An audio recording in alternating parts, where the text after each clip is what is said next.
Get it to update. All right. Well, you're here though, Beth. That's all that matters. Okay. Computer challenges or not.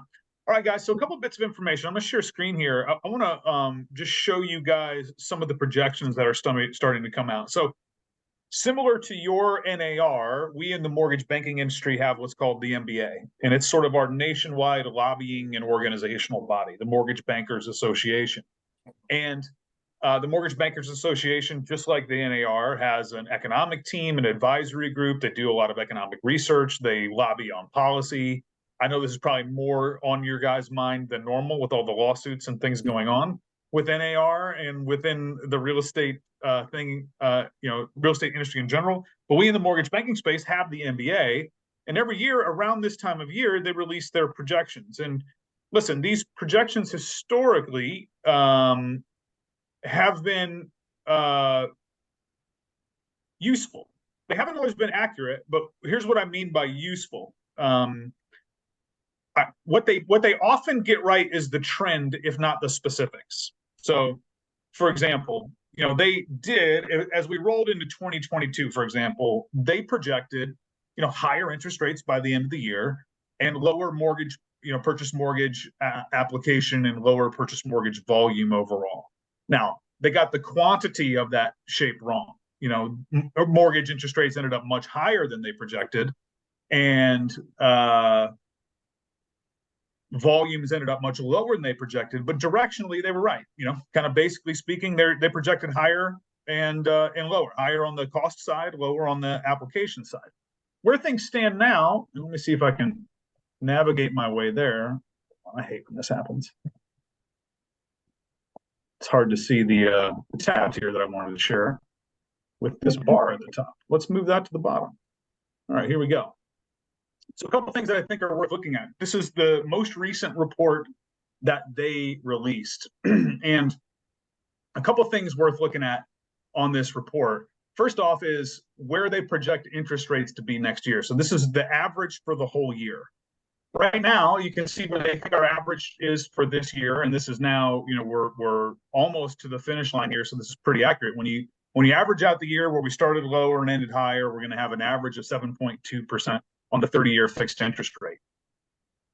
What they're projecting for next year is the average is going to be 6.1, and so about a point lower than where they thought it would be, which is nice. That's a pretty significant drop in interest rates that would have a pretty significant increase in overall activity if historical norms hold. When you look at every quarter point in interest rate drop, it typically increases demand by 2 to 10% over what it was. So again, a quarter point going from 7 to 6.75, we're going to see demand in terms of purchase applications go up between 2 and 10% for every quarter point. So if we're looking at a full interest rate point lower, we're looking at demand or mortgage applications, which is a precursor to sales, et cetera, being anywhere from let's call it 8 to as much as 30-40% higher than it is right now. So essentially bringing us back to what would be normal. This 1 point interest rate drop that would occur next year would bring us back into line with sort of historical sales trends if it did hold. And that's sort of a nice thing to look towards. Not like we're headed into some boom market, not like, oh my goodness, the flood wall is going to break. But hey, guys, over the course of the next year, we should sort of return to a more normal is what the MBA is projecting. And obviously, a lot of economic theory and data goes into this that I think is probably not worth us delving into right now at the moment, but it's there. A couple concerning factors, though, are if you look at housing starts, one of the negative effects, and this speaks to housing values versus demand, right, and supply versus demand. They're really projecting that housing starts, especially in the single family arena, are going to be off of sort of the historical numbers we've been hitting. And part of it's because of the big slowdown that's already occurred this year that'll kind of carry forward into next year. Or up a little bit, from it, but still off of the historical numbers that we want to be to. So what I'm trying to point to here is just simply if these economic projections hold, even though we will have more housing starts than we had this year due to the drag on the economy, we'll still be behind buy thousands and thousands of homes over what's necessary. So it bodes well for this continued appreciation picture. So again, this is mirroring other economic data, but according to the MBA, interest rates are going to come down about a point over the course of the next year. Housing starts will tick up a little bit, but not enough to meet demand, and will still lag behind our historical needs and averages. And as you guys know, I think we've covered before, we're still about 5 million homes short nationwide, right? Like in terms of what we need versus what we have, we're about 5 million homes short on the overall supply demand trend. So really, really promising. If you get out into 2025 and 2026, again, projections out that far are really hard to rely upon. However, for what it's worth, they do sort of point to us being back in the fives. And this has really been the target from the industry and from the Fed side of the table. Kind of the unspoken rule is where we want to be. That's where they consider the markets to be overall balanced. So things are starting to head in this general direction. And part of this, guys, there's a couple of little notes that I wanted to point you guys to. Like just in this last week, if you look at this this index, just reading this press report, we've had one other week over week big jump in demand that occurred in September. But other than that, we haven't had many jumps in demand this year on a seasonally adjusted basis. And last week, when we had this big rally in interest rates, and I'll show you what that looked like as well in a moment, we did see a big seasonally adjusted boost in mortgage applications. And again, mortgage applications are a precursor to, pre-approvals are a precursor to you having clients that are out there shopping, or a precursor to us having closings.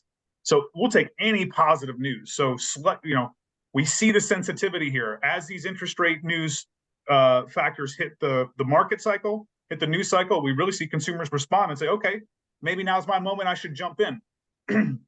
We start to see a couple weeks or months or quarters of that in a row where there's positive economic news. We might see a lot of people come back off the fence and a lot of people jump back into the fray. And thankfully, a certain chunk of these applications are coming from people who have a home to sell as well. And that's where that locked-in inventory issue is going to be addressed, is when we see those people jump off the sidelines and jump in. This positive news that is starting to happen. Overall, if you look at, there's two things I want to show you here. Where are interest rates today? Again, look at the news over the last couple weeks. Looking back into where we were just a few short weeks ago in the 7.7 to 7.9, you can see here over the course of the last couple of days, we've had some good rallies and some good performance in the average 30-year fixed interest rate. Again, this is almost a half-point difference between this October 25th high and this November 2nd low we had at the beginning of, or at the end of last week, I guess, let's call it there. We've also had a rally just over the course of the last day. So we should see tomorrow's numbers improve upon yesterday's numbers. Hey, Bobby, good to see you, man. Okay, sharp. All right. So that's where we are on the interest rate front. I think I've got here pulled up, if it's still there. Yeah, this demand index. So again, just another way to look at the data here. If you look at where kind of things peaked, purchase index versus the 30-year fixed in rate, the index is how hot is the market interest in mortgage loans. You can see this peak going back to its January 5th, 2021. That was the highest index of like demand. People want to buy, people are applying for mortgages, is extraordinarily high. And you can see it's pretty well related to the nadir in mortgage interest rates. The nadir, the bottom of it was just before. So it kind of happened to hit the news cycle. Man, it got even frothier in a frothy market. And that was the peak of demand with a really low interest rate. Now, look at what's happened since that peak in demand. We've seen interest rates go all the way up to the 7.76 on this rated average, and we see the demand is about a third of what it was at that peak. But we're starting to see, we've been in this slide. This is what we've been feeling the last year and a half, 2 years in our collective industries. Now, again, it's just 1 week over week jump, but it's the first one. You have to have one before you can have two. You have to have 2 or 3 before you have 4. You have to have a few of those before you have a trend. But what it seems to be is we're bouncing off the bottom here. And so this is sort of the good news. Like, let me sum all this economic data up into what I believe it means for us and what I think it can change in terms of our communication to our agent partners, and then your communication to to borrowers and to clients. What I have been saying kind of up till now, and I think was probably healthy, is it's going to get worse before it gets better. You know, it's going to get worse yet. It's going to get worse yet. It's going to get worse yet. I think it's safe to say that we're in the space now where that's no longer what we have to say.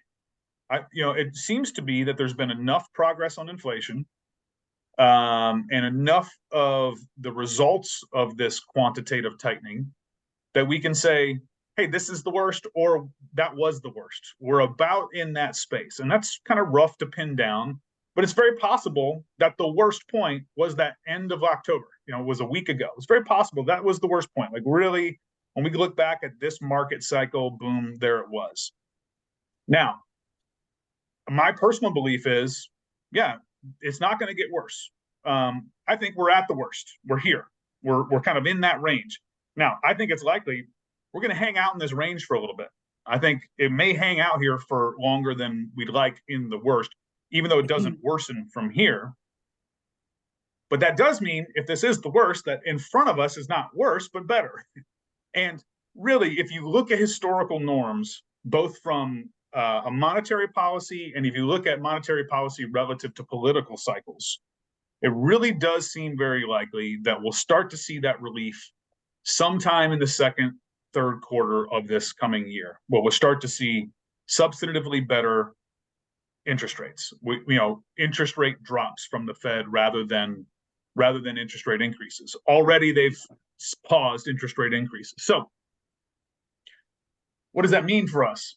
Well, first off, if you've hung in here this long, 3 to 6 months more of hanging in there, right? Like, survival is thriving. Survival is thriving. Whatever we can do to survive is a big deal. That's piece number one. Hey, we've got 3 to 6 months left of that sort of feel before we start to see some relief. So, set your sights, set your stamina, set your goals, revisit your budget, revisit your activities, all relative to that sort of scale.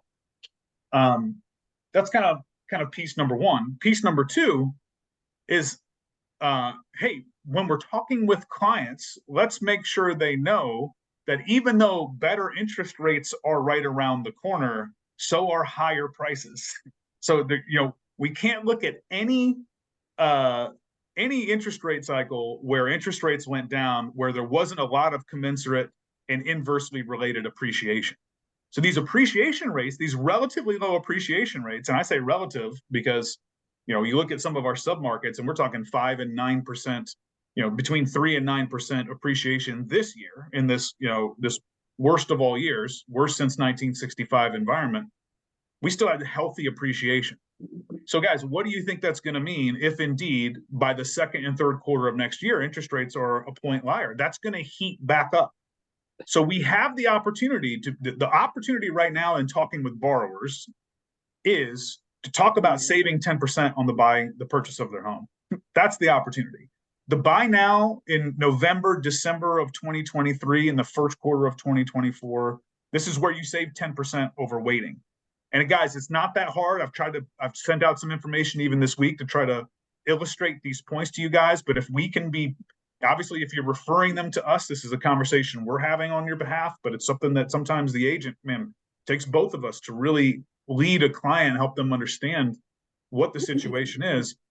If there's any client we're talking to where that's not a part of the conversation, I don't think we're doing our job, where we don't at least let the math lay there. That doesn't make a decision for them, but at least they should be aware of the math and not making an emotional read on timing that is divorced from the reality of the math. That I think is a mistake. So any client you talk to, any client we talk to where this isn't a part of the conversation, the cost of waiting, I think it's a big mistake, because people that do buy here in the fourth quarter and first quarter of next year, and then within a year or so, they're in a better interest rate environment and are able to refinance out of that rate, will have saved 7, 8, 10% on the actual cost of their house. That's the dynamic we're really in, because these deflated appreciation rates of 3 to 9% are going to inflate as these interest rates come down. It's only going to heat up the market. We're not going to have so much supply come on that all of a sudden we see appreciation go away. So I think the big talking point for those of us, and sometimes it's going back to our pre-quals, and clients that we've met since January of last year, man, who on this call couldn't benefit from going back to January of last year through their phone, text, email, find every single lead they had, and then go back and check in on them and say, hey, what are you thinking about? Where are you at? And then ask the question, have you thought about the cost of waiting versus the cost of high interest rates? Just ask the question. No, I haven't. What do you mean? If you're not prepared to go through the math of that, that's where you partner with us. If you are prepared to go through the math of that, great. Well, have you thought about what it looks like to buy a $400,000 property for $440,000 next year versus buying it now and, you know, just having that higher interest rate for a time being, you know, until the rate gets better? It's, I think, one of the most important conversations for us to be having with clients this time of year. And because there's seasonal slowdown, there's more deals to be had out there. You know, sellers get antsy. You know, sellers don't sell based on market trends. They based on, well, is my house been on the market for 3 weeks? You know, that's their feeling. And all of a sudden that means $10,000 or $15,000 in concession or off the price for that particular seller. So well-prepared buyers, which mean they have a great team leading them in their preparation, are going to pick up some great opportunities here at the end of this year and at the first part of next year. That's kind of it, guys. That's the big macro summary with all the latest trends and data in tow. That's the kind of state of affairs as we see it. Let's open it up to any comments, questions, epiphanies, concerns, etc. And generally speaking, guys, agree, disagree? What would you guys add to that, if anything? So track with your research. I agree with you, Matt. I mean, that's pretty much how the trend goes. And it's just so hard sometimes to get buyers to jump on board with understanding it. But that little Facebook post that you had sent out the other day, it was very helpful, and I actually got a couple calls on it after posting it. So it makes sense. I'm glad that got out, because again, it just illustrates and reminds that's the number. And again, I think the powerful question to ask is, have you calculated the cost of waiting? Have you really thought through that bit of things? And what's your opinion on that? And again, that's a great question. We're not telling them how to think. We're just saying, have you thought, have you considered? Oh man, I don't even know how I would calculate the cost of waiting. Okay, good. Let me show you this scenario. And you can take that clip that I saw you reposted, Lisa. You can take that and say, let's just do this with your numbers, you know, or let's get on the phone with Beth. Let's do this with your numbers and let's really look at it. And oh no, you know, it turns out waiting costs you $20,000. You know, like just over the next 3 years, it costs you that much more. Let's think about how that affects your situation. I think great questions are more powerful than great answers. So let's ask. What else? Any other feedback here on this bit of things before we move on to kind of one more big question?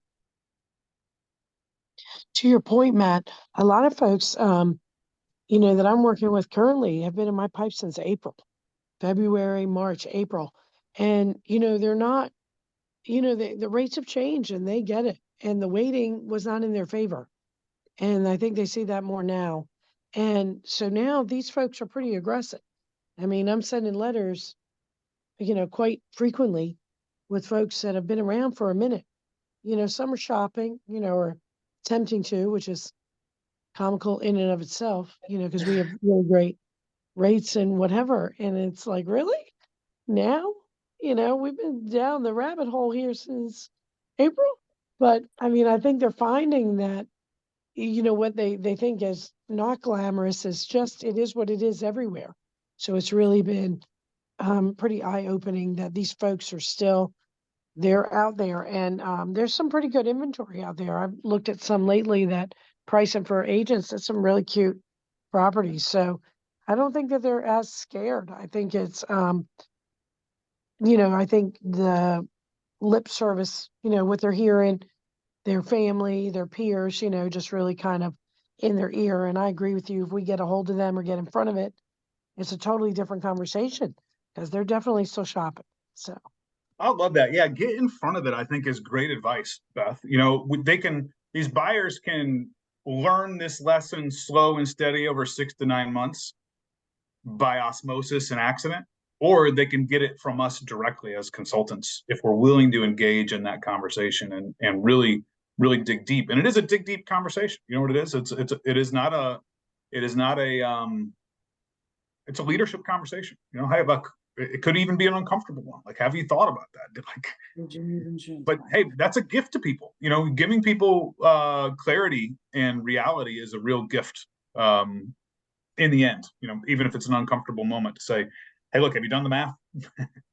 You know, like, have you really penciled this out? Let's do it together. You know, let's see what we come up with, and let that inform our approach. So much of this is emotional, guys. I mean, let's remember too, like, part of the reason why I take the time to really speak to this is just the understanding that in most cases, it's not a spreadsheet that's driving decisions. It's emotion and intuition. And that's okay. That really is okay. Like, that's I think on the net, a good thing. Home buying is about more than the numbers. You know what I mean? It's about a place to call home. It's about all of these social and familial reasons that are really valid and important. But when we're in a market where the news cycle would give people the indication that the spreadsheet isn't in their favor, the most recent survey I saw said a record number of Americans think it's a bad time to buy a home. Bad time compared to when? Because you can't go back and buy in the past. So the only other time we can compare now against is the future. So if we're saying that a majority of Americans think it's a bad time to buy now versus in the future, what I would say is, well, nobody in that survey is looking at the math. They're looking at the news and the market cycle, because we can't say, oh, it's a bad time. Well, of course it's a bad time compared with the past. Of course. You could say that about having bought at the peak of 2007. It's still a bad time compared to then. You know, what was a bad time at the time to have bought at the very top of a market? Well, you're still better off had you bought then than if you buy now. So a bad time compared to what is really the question. And nobody else is going to talk about the future with our clients. There's no, you know, CBS News is not running a story. NBC News is not running ads.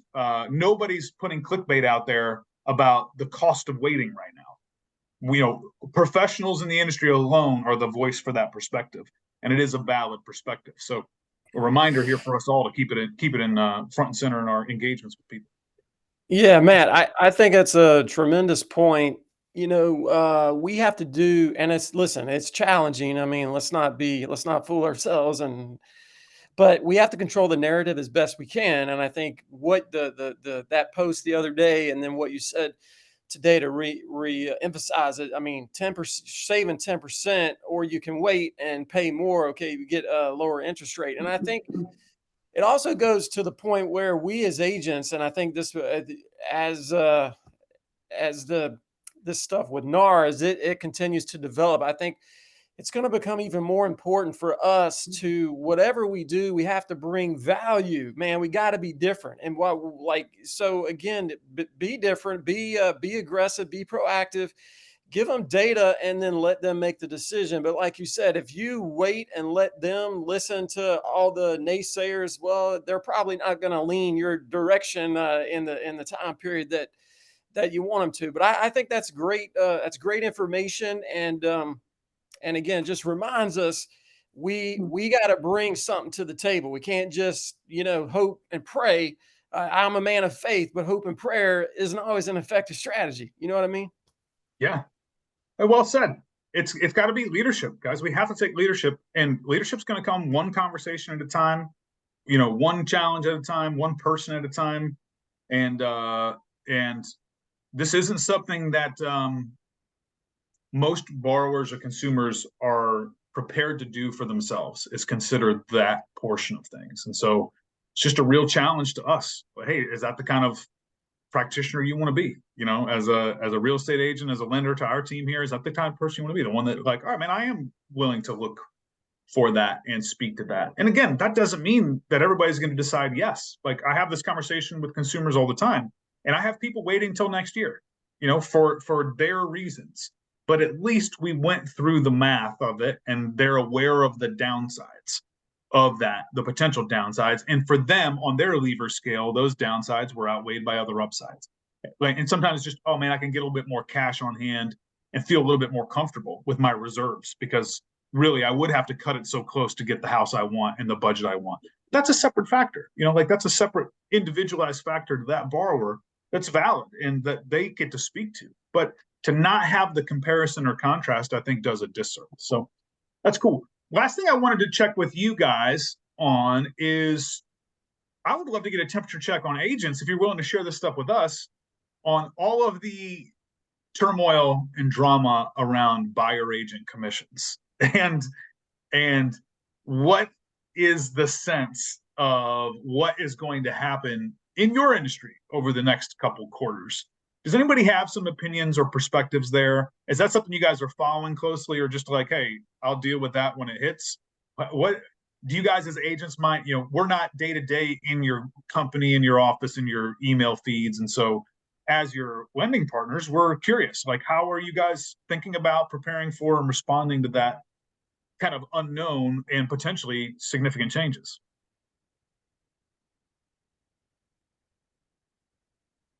I think I'm kind of in the middle with it. I haven't seen any change yet, obviously. And we'll kind of have to see where we go with it.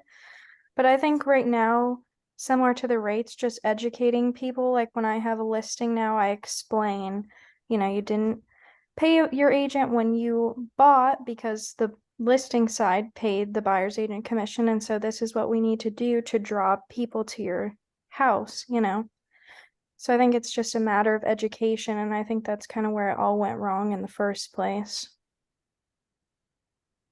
Yeah, well said. Thank you, Madison.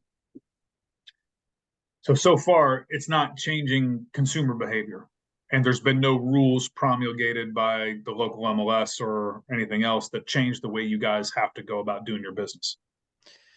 Not yet. I mean, as a company, we're trying to, of course, pay attention and stay educated and then educate our agents. But this thing it's far from over. So again, there's a whole lot of misinformation out there. So again, as an owner here, I'm just trying to make sure that we get people like tomorrow. We're having the CEO of Hurrah speak to us, and she's going to speak to that stuff. And so just again, making sure that we're getting accurate information, so that we can make informed decisions. But, again, if I had to guess, yeah, the industry is going to change. When's it going to change? I don't know.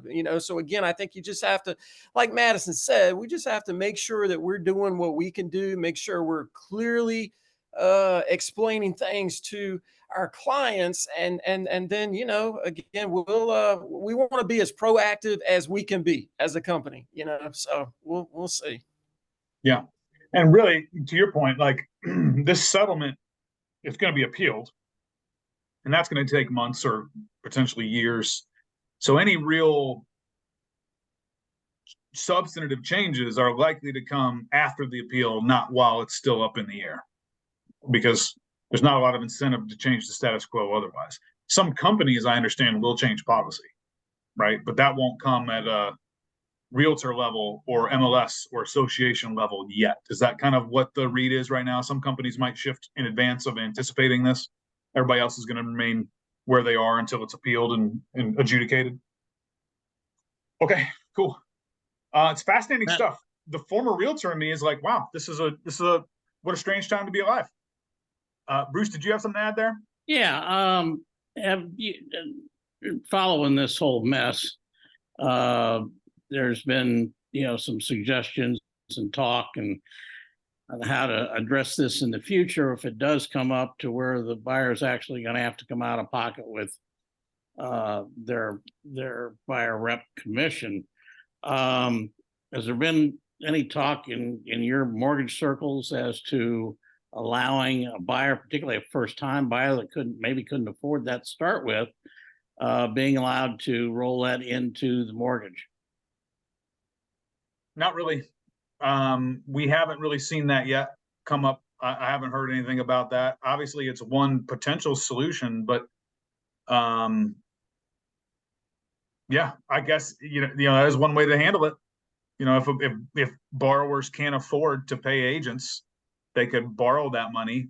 The thing that we would run into on that is most loan types don't allow they're very strict on loan to value ratios. Right. So, if we have borrowers that are struggling to come up with, down payments and closing costs, et cetera, how are we going to get that LTV to Right. wash? Right. It is going to be the biggest challenge. And will grant programs allow for agent commissions to be paid for? I mean, essentially they are the way things are, but less explicitly. You know what I Yeah. mean? Because it's Yeah. baked in with a slightly different formula. So it's a great question, Bruce. Honestly, in our industry, we're kind of just looking at your industry like, what's going on over there? We don't even we don't know how it affects you yet, much less how it's going to affect. What are you doing? us. What am I doing? What am I? Yeah, and Matt, if I could speak to it, I gotta believe that the industry will change. It'll have to change. It'll have to pivot because, again, the thing that's just crazy about this whole stuff is there'll be too many buyers that will be disenfranchised and Right. with no representation, Right. which goes in the face of everything that we're today's society of trying to level the playing field. So I mean, those are questions I think will be answered at some point, but Mhm. I just think it's sort of putting the cart before the horse. I mean, which we all want to do. Trust me, I want to know what it's gonna look like. But I just and I've heard others speak to this that are way smarter than me, and they're like, yeah, the industry. If this happens, there's going to have to be sweeping changes because otherwise, you're talking maybe a third of the buyers that will just no more American dream. So it just something has to happen, you know. Yeah, there is that second and third order consequences here, Barry, that really are kind of seem to be ignored by the litigants themselves. Like, first off, what seems to be ignored, again, this is my ignorance maybe speaking here. What seems to be ignored is it was already negotiable anyhow. There wasn't in the strictest sense, there wasn't an industry standard because we saw a bunch of things over many years. So it already was being negotiated. This idea that it wasn't negotiable and was set is nonsense to me. I don't understand that argument or claim in the first place. And then the second or third order effect, if you do make it more expensive to get representation on the buy side, how is that better for buyers? Explain that to me. Explain how that, how we got to, oh, it's more expensive to you out of pocket, so that's better for you. We've protected you. I'm not tracking that either. So I don't track the two kind of fundamental arguments here, but that would be a argument for. I have a real trouble tracking them, and now I admit I'm biased as heck. This is my entire career has been in the industry, so I can't see it from an outside the industry way quite right, but I have a hard time following those two conclusions overall. It'll be interesting to see how it goes and to see where things go.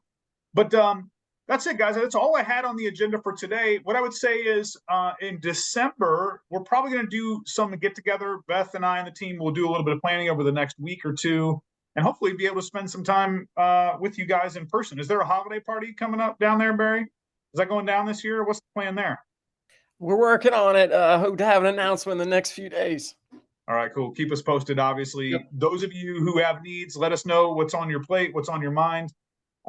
Anything new or old, guys, that you guys feel like you need to be competitive, to lead your clients well, let us know. We continue to look at any and all things we can do to help you guys be prepared to grow and succeed. And of course, do a great job when we get the chance to partner with you guys with individual clients. So keep us posted, guys, on everything that's coming across your desk. Make us partners, keep us in the loop, and we'll talk to you all again sometime soon. Later. Thanks, Matt. Bye, guys. Thank you. Adios.